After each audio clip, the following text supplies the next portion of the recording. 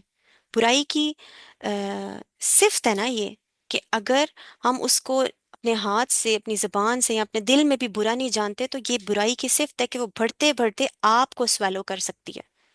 And most of the time it will swallow the person who is not stopping that برائی. روکنا بھی ضروری ہے جتنی انسان کی استطاعت اور کیپیسٹی ہو اس کے حساب سے. اب آپ کی کیپیسٹی ڈفرینٹ ہوگی اور میری کیپیسٹی ڈفرینٹ ہوگی، اللہ تعالیٰ جانتے ہیں. مگر روکنا از مسٹ. امر بالمعروف و نہی عن المنکر ایسی چیز نہیں ہے جو چوائس ہو کہ کریں نہ کریں. کوئی چیز آپ کی نظروں کے سامنے غلط ہو رہی ہے، میرا اور آپ کا فرض ہے کہ ہم جس حد تک اس کی استطاعت اور کیپیسٹی رکھتے ہیں اس کو روکیں. اب تبلیغ جو ہے ضروری نہیں کہ ایک پراپر فارمیٹ یا ایک پراپر سٹائل میں ہی کی جائے. ٹھیک ہے کہ آپ سیشنز لیں. جب انسان کے اندر اپنا شعور آ جاتا ہے، اس کے اندر سمجھ ہوتی ہے، آپ اچھائیوں کو پھیلانے والے، اپنے ڈیلی مرہ کی روٹین میں اچھائیاں پھیلانے والے اور برائیوں کو روکنے والے بن جاتے ہیں. That becomes your life style. اور اس کے برعکس آگ، گناہ کی کیا مثال ہے؟ اٹس لائک اے فائر، آگ کی طرح. اگر اس کو بھڑکنے دیں گے تو وہ اپنے ارد گرد کی ہر چیز کو اپنی لپیٹ میں لے لے گی. اس کو بجھانا ضروری ہے. ٹھیک ہے، تو یہاں پر کامیابی کا جو معیار ہمیں سورہ عصر میں بتایا گیا ہے وہ بہت ڈفرینٹ معیار ہے. وہ یہ نہیں ہے کہ جو دنیا میں ہمیں معیار بتایا جاتا ہے. سب سے پہلا معیار ہے کہ انسان اپنے اندر اصلاح کرے. ایمان، دل کی کیفیت اس کی بدلے. صاحب ایمان ہونا اور صاحب ایمان نہ ہونا یہ بہت ہی دو مختلف کیفیات ہیں.